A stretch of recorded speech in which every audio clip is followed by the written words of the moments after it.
సహాయం చేశాను, ఎవరికి నేను మేలు చేశాను, ఎవరికి నేను చేయూతనిచ్చాను, ఎవరికి నేను అండగా నిలిచాను, ఎవరికి నేను ఆశీర్వాదాన్ని పంచిపెట్టాను, ఎవరికి నేను ఆత్మీయతను చూపించానో, ఆప్యాయతను కనపరిచానో, ఆ వ్యక్తే ఈరోజు నాకు కీడు చేస్తూ ఉన్నాడు, కీడు చేస్తూ ఉంది.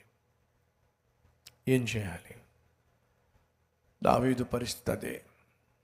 తను శ్రమ గుండా వెళుతున్నాడు. ఆ శ్రమకు కారణం ఎవరయ్యా అంటే తాను కాపాడిన వ్యక్తే.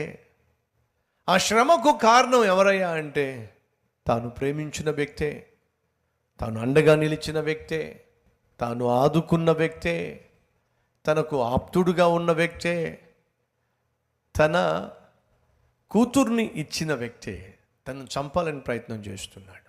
శ్రమ వచ్చి పడింది. ఈరోజు మన మధ్య ఎవరైనా అదే మార్గంలో వెళ్తున్నారా? ఎవరికైతే నేను ఉద్యోగం ఇప్పించానో అతడే ఈరోజు నాకు ఉద్యోగం లేకుండా చేశాడు. ఎవరికైతే నేను ఆర్థికంగా సహాయం చేశానో అతడే ఈరోజు నన్ను అప్పుల పాలు చేసేసాడు. ఎవరి కుటుంబం అయితే నిలబడాలి, ఎవరి కుటుంబం అయితే కట్టబడాలి అని నేను ప్రయాసపడ్డానో వాళ్ళే ఈరోజు నా కుటుంబం కూలిపోవడానికి కారణమయ్యారు. ఎవరినైతే నేను మందిరానికి నడిపించానో వాళ్ళే ఈరోజు నన్ను మందిరానికి రాకుండా చేస్తున్నారు, దేవునికి దూరం చేస్తున్నారు, సేవకు దూరం చేస్తున్నారు, పరిచర్యకు దూరం చేస్తున్నారు. నీది ఒక విచిత్రమైన శ్రమ, విచిత్రమైనటువంటి కష్టం. ఏ కష్టం గుండా ఈరోజు నువ్వు వెళ్తున్నావో కొన్ని వేల సంవత్సరాల క్రితము, ఎగ్జాక్ట్గా చెప్పాలంటే 3000 సంవత్సరాల క్రితము దావీదు కూడా అదే శ్రమ గుండా వెళ్ళాడు. అయితే దావీదు శ్రమ గుండా, కష్టం గుండా, ఈ భయంకరమైన విపత్తు గుండా, అవమానం గుండా, ఆపద గుండా వెళ్ళినప్పుడు ఆత్మహత్య చేసుకోవాలా? ఎక్కడ సీలింగ్ ఫ్యాను? సీలింగ్ ఫ్యాన్ చూశాడంటారా? ఎక్కడ ట్యాంకు బండు చూశాడంటారా? ఎక్కడ రైల్వే ట్రాక్? లేదండి. శ్రమ గుండా వెళుతున్నప్పుడు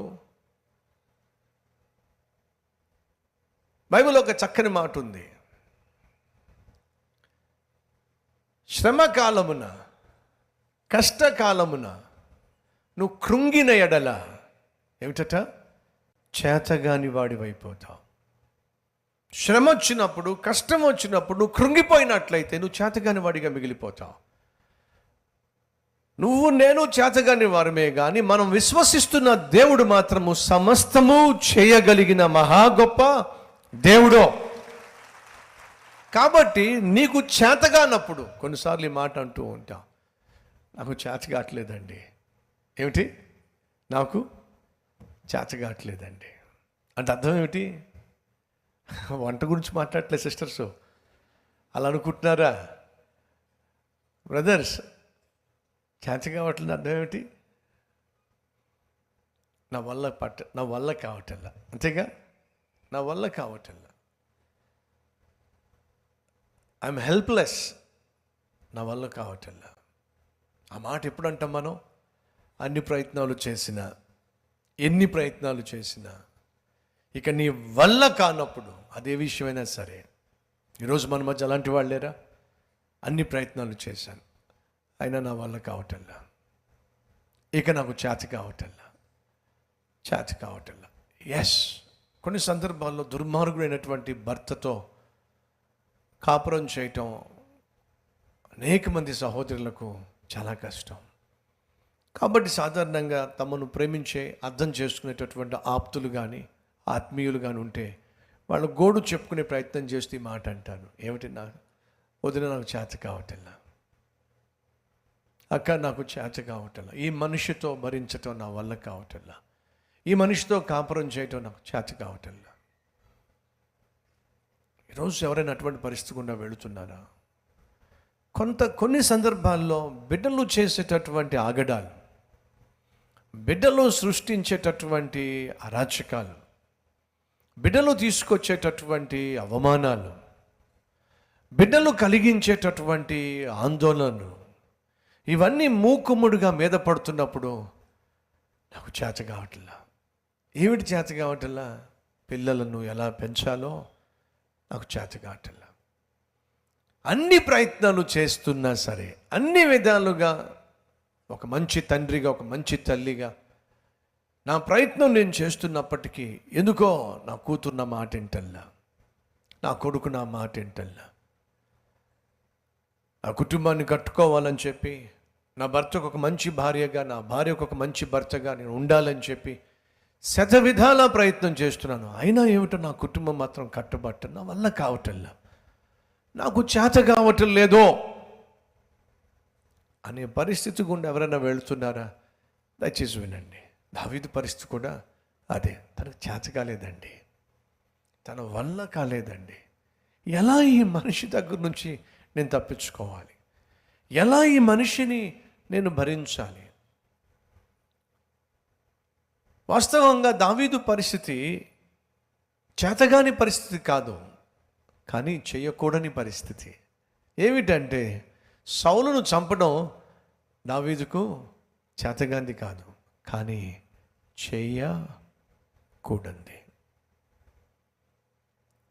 నీ భర్తను విడిచిపెట్టడం అది నీ కష్టం అంటావమ్మా తల్లి, సహోదరి. నీ భర్త పెడుతున్న నరకాన్ని చూసి భరించలేక వదిలిపెట్టడం నీకేమైనా కష్టమా? చేతగానితనమా? చేతగాని కాదండి.